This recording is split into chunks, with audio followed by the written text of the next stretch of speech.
Nampaknya ketika kita tidak sesuai dengan arus-arus syahwat itu, kita seperti orang yang kuno, ketinggalan zaman, dan lain sebagainya.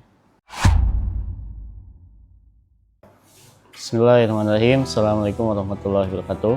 Ada sebuah penjelasan yang cukup menarik dari Ibnu Qayyim ketika dia menafsirkan kata fi qulubihim marad. Di dalam hati mereka ada penyakit.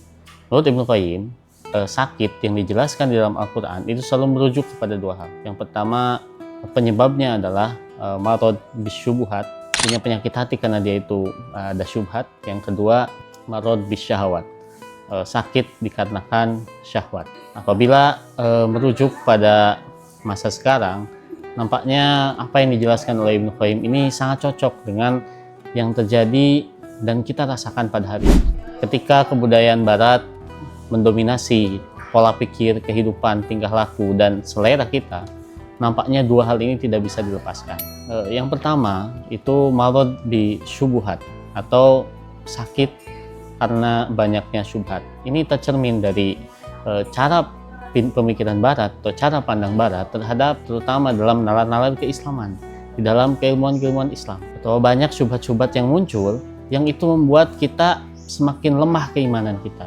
Ketika ada klaim semua agama itu sama, keimanan kita itu berkurang sedikit-sedikit, tergerus setahap demi setahap. Sudah cukup untuk membuktikan bahwa apa yang dikatakan Barat, jika tidak disaring dengan benar, betapa banyak sekali syubhat-syubhatnya. Hingga kita mendengar istilah-istilah seperti sekularisme, pluralisme, liberalisme, dan yang lain-lain. Yang kedua, yang juga terasa dan cocok dengan kehidupan kita, dan itu mungkin harus kita waspadai adalah marad bi syahwat, penyakit hati karena banyaknya syahwat. Peradaban Barat nampaknya menjadikan standar-standar kehidupan dan kesuksesan mereka dengan indikator-indikator yang tidak jauh-jauh dari syahwat. Setiap hari, bila kita melihat di Barat itu sendiri, seseorang yang dihargai, kemudian seseorang yang dianggap patut untuk didengarkan adalah orang yang memiliki standar syahwat-syahwat. Seberapa kaya dia, kemudian seberapa tahu dia tentang gaya hidup, seberapa banyak dia mendengarkan musik-musik, seberapa kenal dia tentang artis-artis Hollywood, seberapa banyak film-film yang dia tonton. Nampaknya ketika kita tidak sesuai dengan arus-arus syahwat itu, kita seperti orang yang kuno, ketinggalan zaman, dan lain sebagainya.